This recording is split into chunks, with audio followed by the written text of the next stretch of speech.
आइए दोस्तों, शुरू करते हैं प्रतियोगिता दर्पण जून 2025 का फेयर। देखिए, यह पहला यूनेस्को के विश्व स्मृति रजिस्टर में भारत के 2 विरासत शामिल हो गए हैं।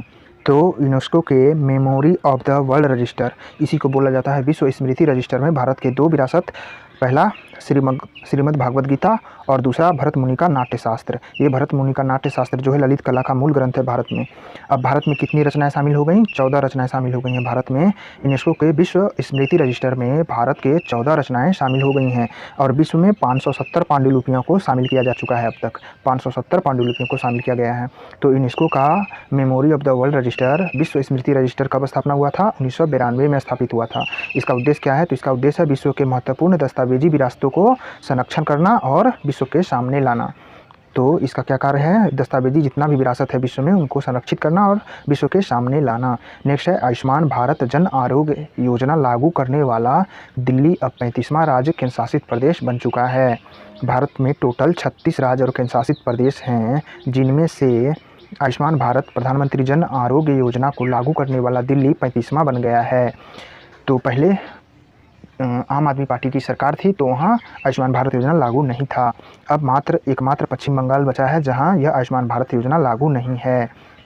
नेक्स्ट है राज्य स्वायत्तता में वृद्धि संबंधी सुझाव के लिए उच्च न्यायालय एक उच्च स्तरीय समिति का गठन कहाँ किया गया है? तो तमिलनाडु में किया गया है। यानी कि राज्य स्वायत्तता में वृद्धि के लिए सुझाव के लिए एक उच्च स्तरीय समिति का गठन तमिलनाडु सरकार ने किया है, जिसके अध्यक्ष हैं जस्टिस कुरियन जोसेफ। जस्टिस कुरियन जोसेफ की अध्यक्षता में किया गया है और 2 सदस्य हैं अशोक वर्धन रेड्डी प्लस एम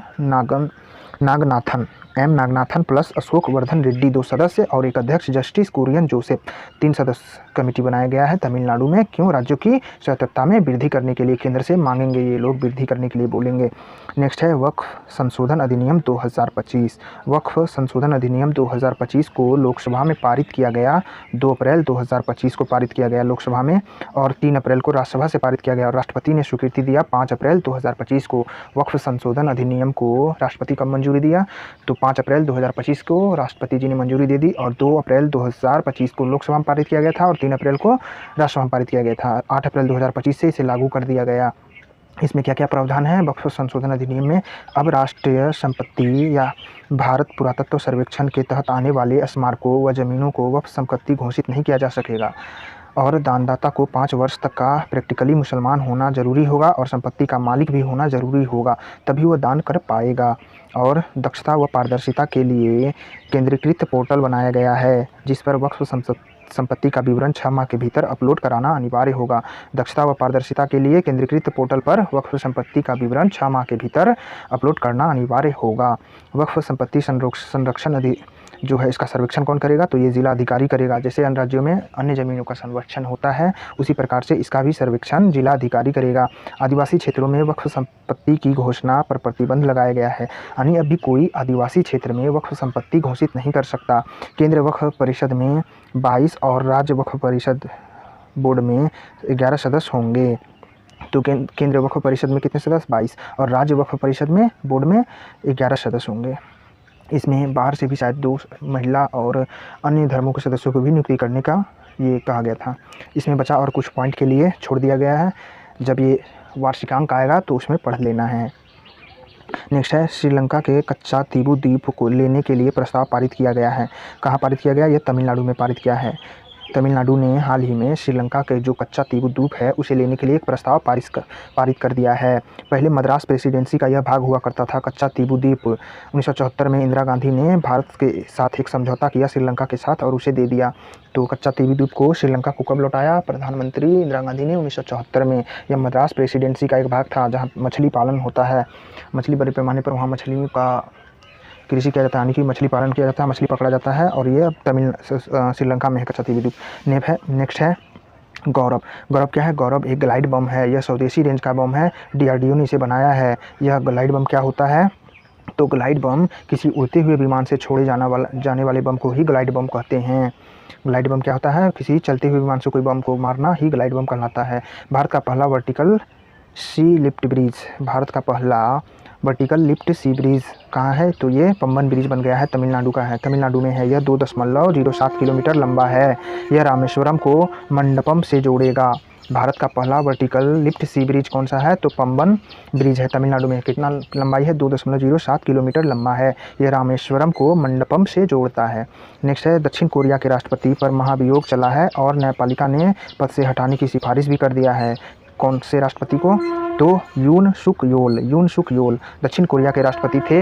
यून सुक योल राष्ट्रपति थे जिन पर महाभियोग चला और वहाँ के न्यायपालिका ने उन्हें पद से हटाने की सिफारिश भी कर दिया है। ऑपरेशन ब्रह्मा चर्चा में रहा। ऑपरेशन ब्रह्मा क्या है? तो यह जब बर्मा में भूकंप आया था, वहाँ मानवीय सहायता पहुँचाने के लिए भारत सरकार ने शुरू किया था।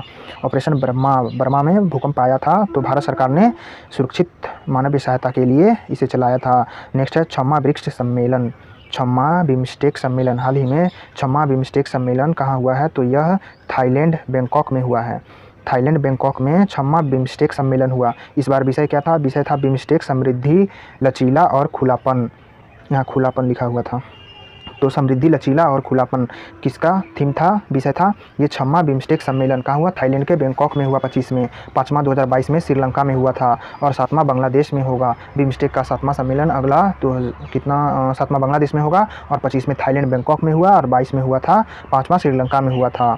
नेक्स्ट है, बिम्स्टेक का स्थापना हुआ था 1997 में। बिम्स्टेक के कितने सदस्य देश हैं? अभी भारत है, बांग्लादेश है, बर्मा है, भूटान है, नेपाल है, श्रीलंका है, थाईलैंड है। बिम्स्टेक का महत्व देखिए, बिम्स्टेक का महत्व है अभी इसका संयुक्त जीडीपी $4.5 ट्रिलियन का है और वैश्विक आबादी लगभग 22% है। घोषणा पत्र को बैंकॉक विजन 2030 कहा गया है। तो बैंकॉक घोषणा पत्र अभी हाल ही में बैंकॉक में छम्मा बिम्स्टेक सम्मेलन हुआ, इसके घोषणा पत्र को क्या कहा गया? तो बैंकॉक विजन 2030 कहा गया। बिम्स्टेक में देश कौन से? भारत है, बांग्लादेश है, बर्मा है, यानी कि म्यांमार, भूटान, नेपाल, श्रीलंका और थाईलैंड है। इसमें पाकिस्तान और अफगानिस्तान नहीं है। इसकी संयुक्त आबादी लगभग 22% है। बिम्स्टेक का 22%, जीडीपी है $4.5 ट्रिलियन का है। हाल ही में मोदी जी ने घोषणा किया है बोधि कार्यक्रम का घोषणा किया। ये बोधि कार्यक्रम क्या है? तो यह युवाओं को कौशल प्रदान करने के लिए शुरू किया गया बोधि कार्यक्रम। तो बोधि कार्यक्रम किससे संबंधित है? बोधि कार्यक्रम युवाओं को कौशल प्रदान करने से संबंधित है, मोदी जी ने शुरू किया था। बिम्स्टेक करेक्टर ऑफ कॉमर्स की स्थापना की घोषणा किया गया। भारत में प्रत्येक वर्ष बिम्स्टेक बिजनेस सम्मेलन का आयोजन किया जाएगा। 2025 में बिम्स्टेक एथलेटिक मीट और 27 से पहले बिम्स्टेक खेलों का मेज़बानी करेगा, भारत ने घोषणा कर दिया है। तो बिम्स्टेक बैठक के दौरान जो बैंकॉक में हुआ थाईलैंड में, मोदी जी ने क्या क्या घोषणा किया? बोधि कार्यक्रम, ये युवाओं के कौशल के लिए। दूसरा, बिम्स्टेक चैम्बर ऑफ कॉमर्स की स्थापना का बात किया गया। तीसरा, भारत प्रत्येक वर्ष बिम्स्टेक बिजनेस सम्मेलन का आयोजन करेगा। बिम्स्टेक बिजनेस सम्मेलन का आयोजन भारत में प्रत्येक वर्ष आयोजित करने का बात कहा गया। और चौथा, 2025 में बिम्स्टेक एथलेटिक मीट और 27 में पहले बिम्स्टेक खेलों की मेज़बानी भारत करेगा। तो यानी कि अब बिम्स्टेक खेल भी होगा जो 2027 में होगा, भारत मेज़बानी करेगा। बिम्स्टेक एथलेटिक मीट भी होगा भारत में 2025 में। नेक्स्ट है, सैन्य खर्च पर सिपरी का एक रिपोर्ट आया है 2025। हाल ही में सिपरी ने एक रिपोर्ट में बताया कि भारत अपनी सैन्य खर्च कितना कर दिया? 1.6% की वृद्धि कर दिया है अपनी सैन्य खर्च में। भारत 1.6% यानी 1.5% की वृद्धि कर दिया है। भारत $86.1 अरब खर्च के साथ 5वां बड़ा देश बन गया है सैन्य खर्च में। अपनी जीडीपी का भारत 2.3% खर्च करता है। भारत अपनी जीडीपी का सैन्य खर्च 2.3% करता है और 5वां है भारत $86 अरब के साथ। प्रथम स्थान पर है अमेरिका जो कि $997 अरब यानी कि मान लें 1000 अरब का खर्च करता है। दूसरा चीन है, तीसरा रूस है और चौथा जर्मनी और 5वां भारत है। यानी कि रूस तीसरा स्थान पर और चीन अपना पड़ोसी दूसरा स्थान पे है सैन्य खर्च के मामले में। हाल ही में आरबीआई ने रेपो रेट में कटौती किया है। फिर रेपो रेट में कटौती 0.25% की कटौती कर दिया है। अब रेपो रेट कितना हुआ? तो 6% है। रेपो रेट 6% है। रिवर्स रेपो रेट 3.35% और बैंक रेट 6.25% है। नेक्स्ट है, एनएसओ ने 2024-25 में देश के जीडीपी में कितना परसेंट वृद्धि रहने का अनुमान बताया? तो 6.5% बताया है। एनएसओ ने 2024-25 में भारत का जीडीपी कितना वृद्धि दर होगा? तो यह 6.5% होगा बताया है और जबकि 25-26 में 6.7% बताया एनएसओ ने। 24-25 में 6.5 और इधर 6.7 बताया। वर्तमान समय में भारत में क्षेत्र ग्रामीण बैंकों की संख्या कितनी हो गई है? 28 हो गई हैं। अब एक राज्य में एक ही क्षेत्र ग्रामीण बैंक होंगे। यह कब से लागू होगा? 1 मई 2025 से। इसलिए 28 राज्य में सिर्फ 28 ही क्षेत्र ग्रामीण बैंक होंगे। 1 मई 2025 से लागू हो गया। जैसा कि बिहार में पहले उत्तरी क्षेत्र ग्रामीण बैंक और दक्षिणी क्षेत्र ग्रामीण बैंक था, जिसे मिलाकर अब एक ही ग्रामीण बैंक की स्थापना कर दिया गया है। क्षेत्र ग्रामीण बैंकों की स्थापना कब हुआ था? 2 अक्टूबर 1975 को हुआ था। 2 अक्टूबर 1975 को क्षेत्र ग्रामीण बैंक की स्थापना हुआ था। क्षेत्र ग्रामीण बैंक की स्थापना में संयोजक मतलब कितने उसमें अंशदान देते हैं? तो केंद्र का 50% रहता है और राज्य का 15% और प्रायोजक बैंक का रहता है 35%। भारत विदेशी व्यापार 2024-25। भारत का विदेशी व्यापार 2024-25 में देखें, सेवा का व्यापार हुआ है। सेवा निर्यात भारत करता है 383 अरब डॉलर का, जबकि आयात करता है 194.95 अरब डॉलर, यानी कि 195 अरब डॉलर का। वृद्धि हुआ है भारत का सेवा व्यापार, ज़्यादा वृद्धि हुआ है 12.45% वृद्धि हुआ सेवा में, और जबकि आयात में वृद्धि हुआ है 9%। तो कुल मिलाकर भारत को सेवा व्यापार में सरप्लस रहता है, 188 अरब डॉलर का सरप्लस रहता है। यह वाणिज्य मंत्रालय का रिपोर्ट है। कुल मिलाकर वस्तु प्लस सेवा का व्यापार देखें भारत का, तो यही पूछा जा सकता है। भारत ने निर्यात किया वस्तु और सेवा दोनों मिलाकर 820.93 अरब डॉलर, यानी 5.5% की वृद्धि हुआ है। भारत का वस्तु प्लस सेवा निर्यात में 820 अरब डॉलर, 821 मान लेते हैं, 821 अरब डॉलर के साथ 5.5% वृद्धि हुआ, जबकि वस्तु प्लस सेवाओं के आयात में भारत का 915 अरब डॉलर रहा है। 915 अरब डॉलर, यानी कि 6.85% वृद्धि, लगभग 7% वृद्धि हुआ है। 6.85% वृद्धि हुआ है आयात में, जबकि निर्यात में मात्र 5.5%। इस प्रकार से भारत को घाटा होता है, व्यापार घाटा 94 अरब डॉलर का। भारत को व्यापार घाटा होता है 94 अरब डॉलर का। 2024-25 में भी यूएसए लगातार चौथी बार भारत का सबसे बड़ा व्यापारिक साझेदार रहा। भारत का चौथी बार लगातार सबसे बड़ा व्यापारिक साझेदार अमेरिका रहा है। प्रथम स्थान पर अमेरिका रहता है, दूसरा पर चीन और तीसरा पर यूएई है। 2024-25 में भारत के शीर्ष व्यापारिक भागीदार देश में अमेरिका 1 और भारत का पड़ोसी चीन 2 और यूएई तीसरा स्थान पर रहता है। भारत यूएसए व्यापार देखें तो 2024-25 में दोनों देशों के बीच 131.84 अरब डॉलर का व्यापार हुआ था। 131.84 अरब डॉलर का व्यापार, जिसमें 10.72% की वृद्धि हुई थी। इसमें भारत निर्यात किया अमेरिका को 86 अरब डॉलर, लगभग 86.5 अरब डॉलर, और वहां से आयात किया मात्र 45 अरब डॉलर। इस प्रकार से भारत को लगभग 41 अरब डॉलर का सरप्लस रहता है अमेरिका के साथ। भारत अमेरिका के साथ जो व्यापार करता है उसमें यह सरप्लस में रहता है, इसको व्यापार घाटा नहीं होता है। लगभग 41 अरब डॉलर का सरप्लस रहता है, जबकि चीन के साथ भारत का व्यापार हमेशा घाटा का ही रहा है। चीन के साथ द्विपक्षीय व्यापार हुआ था 2024-25 में 127.7 अरब डॉलर, जिसमें भारत निर्यात किया मात्र 14 अरब डॉलर, 14.25 अरब डॉलर, जबकि आयात किया वहां से चीन से 113.45 अरब डॉलर। इस प्रकार भारत को 99 अरब डॉलर का घाटा होता है, व्यापारिक घाटा होता है। तो भारत को चीन से ज़्यादा व्यापारिक घाटा होता है। इस बार 2024-25 में 99.2 अरब डॉलर, यानी कि 100 अरब डॉलर का घाटा हुआ है। मात्र 14 अरब डॉलर भारत निर्यात करता है, जबकि आयात 113 अरब डॉलर करता है। चीन से भारत का व्यापार कितना होता है? 127.7 अरब डॉलर। नेक्स्ट है एयरपोर्ट काउंसिल की रिपोर्ट के अनुसार अमेरिका का अटलांटा हवाई अड्डा विश्व का सबसे बेस्ट हवाई अड्डा बन गया है। तो अटलांटा हवाई अड्डा कहाँ है? ये अमेरिका का है। ये क्या विश्व में सबसे बेस्ट हवाई अड्डा बन गया है। जबकि भारत का सबसे बेस्ट हवाई अड्डा कौन है? तो दिल्ली है। इंदिरा गांधी इंटरनेशनल हवाई अड्डा दिल्ली का है, जो कि 9वां स्थान विश्व में आया है। नेक्स्ट है पीएम मुद्रा योजना का 10 वर्ष पूरा हो गया। पीएम मुद्रा योजना कब शुरू हुआ था? 8 अप्रैल 2015 को शुरू हुआ था। पीएम मुद्रा योजना 8 अप्रैल 2015 को शुरू हुआ। ये 10 वर्ष हो चुका है। इसमें 4 श्रेणियाँ होती हैं। इसमें ऋण दिया जाता है। शिशु ऋण 50,000 तक दिया जाता है, किशोर ऋण 50,000 से 5 लाख तक दिया जाता है, तरुण ऋण 5 लाख से 10 लाख तक दिया जाता है, और तरुण प्लस ऋण 10 से 20 लाख तक दिया जाता है। इस बार ही इसको बढ़ाया गया है। तरुण ऋण पहले 10 लाख तक था, अब इसे बढ़ाकर तरुण प्लस किया गया, जो 10 से 20 लाख तक दिया जाता है। तो शिशु ऋण 50,000, किशोर ऋण 50,000 से 5 लाख, तरुण ऋण 5 से 10 लाख और तरुण प्लस 10 से 20 लाख। अब तक 10 वर्षों में कितने लाभार्थियों को दिया गया? 52.37 करोड़ लाभार्थियों को 33.65 लाख करोड़ ऋण दिया जा चुका है। पीएम मुद्रा योजना के तहत 10 वर्षों में 33.65 लाख करोड़ रुपया दिया गया। कितने? लगभग 52 करोड़ लाभार्थियों को पीएम मुद्रा योजना के तहत लाभ दिया गया। अब एमएसएमई की नई परिभाषा लागू हो चुकी है 1 अप्रैल 2025 से।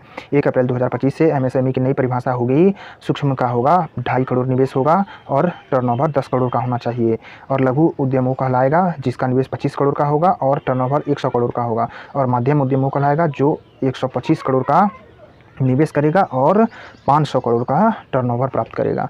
तो सूक्ष्म में 2.5 करोड़ का निवेश होगा, 10 करोड़ का टर्नओवर, लघु में 25 करोड़ का निवेश होगा, 100 करोड़ का टर्नओवर, और मध्यम में 125 करोड़ का निवेश और 500 करोड़ का टर्नओवर।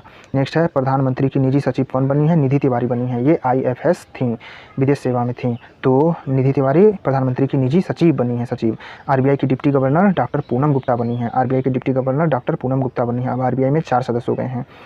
नेक्स्ट है 23वां विधि आयोग। 23वां विधि आयोग का अध्यक्ष बनाया गया है दिनेश माहेश्वरी को बनाया गया। गठन 1 सितंबर 2024 को किया गया। यह कार्यकाल होगा इसका 31 अगस्त 2027 तक होगा। तो 23वां विधि आयोग का अध्यक्ष का कार्यकाल कब तक होगा?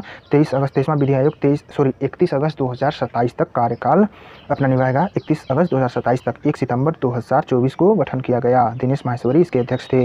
नेक्स्ट है पेंशन फंड विनियामक और विकास प्राधिकरण के नए चेयरमैन बन गए हैं एस रमन कौन बने हैं? तो ये पेंशन फंड विनियामक एवं विकास प्राधिकरण के नए चेयरमैन बने हैं। आरबीआई के चेयरमैन CS शेट्टी भारतीय बैंक संघ के अध्यक्ष बने हैं। तो भारतीय बैंक संघ के अध्यक्ष कौन बने?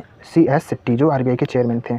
नेक्स्ट है 52वां CGI बने हैं BR गवई। ये पहले बुद्धिस्ट धर्म के व्यक्ति हैं जो भारत के CGI बने हैं, मतलब सुप्रीम कोर्ट के मुख्य न्यायाधीश BR गवई बन गए हैं। इन्होंने शपथ लिया 14 मई 2025 को। इनका कार्यकाल मात्र 6 महीने का होगा। 6 महीने का कार्यकाल होगा। 14 मई 2025 को इन्होंने शपथ लिया है। भारतीय कृषि अनुसंधान परिषद के महानिदेशक कौन बने हैं? डॉक्टर मंगीलाल जाट बने हैं। डॉक्टर मंगीलाल जाट कौन हैं? तो ये भारतीय कृषि अनुसंधान परिषद के नए महानिदेशक बने हैं। नेक्स्ट है राष्ट्रपति द्रौपदी मुर्मू की पुर्तगाल यात्रा। द्रौपदी मुर्मू की पुर्तगाल यात्रा हुआ है। पुर्तगाल यात्रा के लिस्बन मेयर के द्वारा सिटी की ऑफ ऑनर दिया गया उन्हें। द्रौपदी मुर्मू को सिटी की ऑफ ऑनर कहाँ का पुरस्कार है? ये लिस्बन के मेयर द्वारा दिया गया पुर्तगाल का पुरस्कार।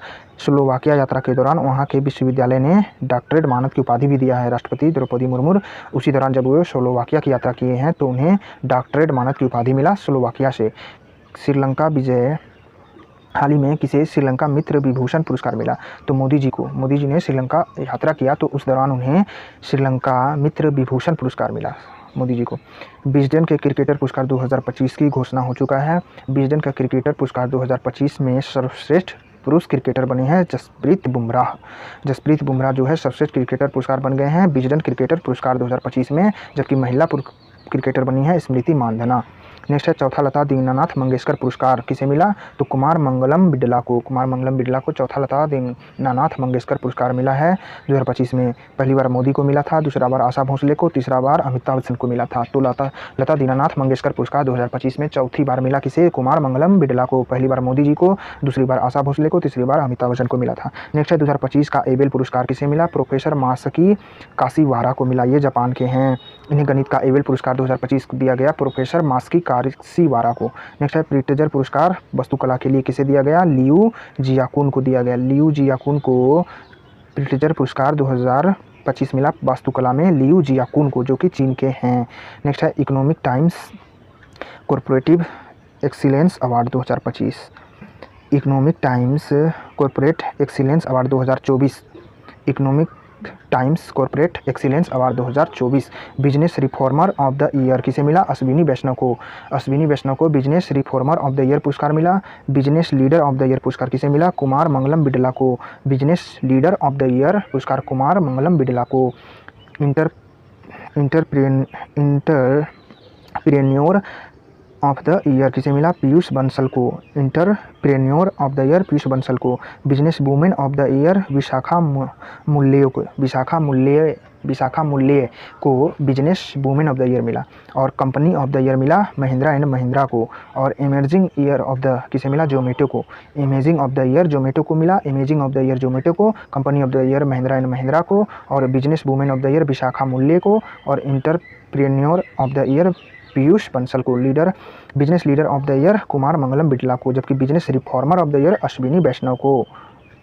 नेक्स्ट है बुक में the chief minister and the SPY किसने लिखा है? तो SS दुलत की ये पुस्तक है the chief minister and the SPY। SS Dulat के द्वारा लिखा गया। पर्यावरण 2025 क्या है? पर्यावरण 2025 यह पर्यावरण पर राष्ट्रीय सम्मेलन था। पर्यावरण 2025 पर्यावरण पर राष्ट्रीय सम्मेलन था। यह कहाँ हुआ? नई दिल्ली में हुआ। उद्घाटन किसने किया? राष्ट्रपति। यह किसके नेतृत्व में हुआ? तो NGT के नेतृत्व में हुआ। मार्च 2025 में हुआ। ऑपरेशन कगार क्या है? तो छत्तीसगढ़ में नक्सलियों के विरुद्ध चलाया गया ऑपरेशन कगार। RBI के 90 वर्ष पूरे हो गए। 1 अप्रैल 1935 को RBI की स्थापना हुआ था। प्रतीक चिन्ह है इसका स्थिरता, विश्वास और विकास। हेडक्वार्टर इसका मुंबई में है। पहले हेडक्वार्टर कहाँ था? RBI का मुख्यालय पहले कोलकाता था, बाद में यह आया मुंबई आया है। प्रतीक चिन्ह इसका स्थिरता, विश्वास और विकास है। 90 वर्ष पूरा हो गया RBI का। नेक्स्ट है भारत का पहला सहकारिता विश्वविद्यालय। RBI के जो गवर्नर हैं उन्हें भी सर्च कर लिया जाए, याद कर लिया जाए, अच्छा रहेगा। नेक्स्ट है भारत का पहला सहकारिता विभाग त्रिभुवन विश्वविद्यालय बना है। भारत का पहला सहकारिता विश्वविद्यालय का स्थापना कहाँ हुआ? त्रिभुवन सहकारिता विश्वविद्यालय कहाँ है? यह आनंद गुजरात में है। गुजरात के आनंद में सहकारिता त्रिभुवन विश्वविद्यालय बना है। पहला है। युद्धाभ्यास में देखें तो इक्यामी युद्धाभ्यास भारत और तंजानिया दोनों ने मिलकर किया है। अफ्रीकी देशों का संयुक्त अभ्यास नेवी अभ्यास है। यह तंजानिया की मेजबानी में हुआ है। तो इक्यामे युद्धाभ्यास कहाँ हुआ? तंजानिया की मेजबानी में। भारत और तंजानिया अफ्रीकी देशों का संयुक्त अभ्यास है, नेवी का अभ्यास है। तो इनियोकोस क्या है? 15 देशों का संयुक्त वायु सेना का युद्धाभ्यास है। यह ग्रीस के वीडा एयरबेस पर हुआ है। इंड्रा वीडा एयरबेस पर कौन सा अभ्यास हुआ? इनियोकस युद्ध अभ्यास हुआ। 15 देशों का संयुक्त युद्ध अभ्यास है। यह वायुसेना युद्ध अभ्यास है, ग्रीस के इंड्रा वीडा एयरबेस पर हुआ है। नेक्स्ट है ट्राइगर ट्रम्प, भारत और अमेरिका के बीच होता है। ट्राइगर ट्रम्प युद्ध अभ्यास भारत और अमेरिका के बीच होता है। कहाँ? 480 मिलियन वर्ष पुराना स्पंज की खोज हुआ है। तो कहाँ हुआ? यह चीन में हुआ है। हाल ही में 480 मिलियन वर्ष पुराना स्पंज की खोज चीन में हुआ है। तो शायद जून 2025 का प्रतियोगिता दर्पण ये करंट खत्म हो चुका है। धन्यवाद दोस्तों।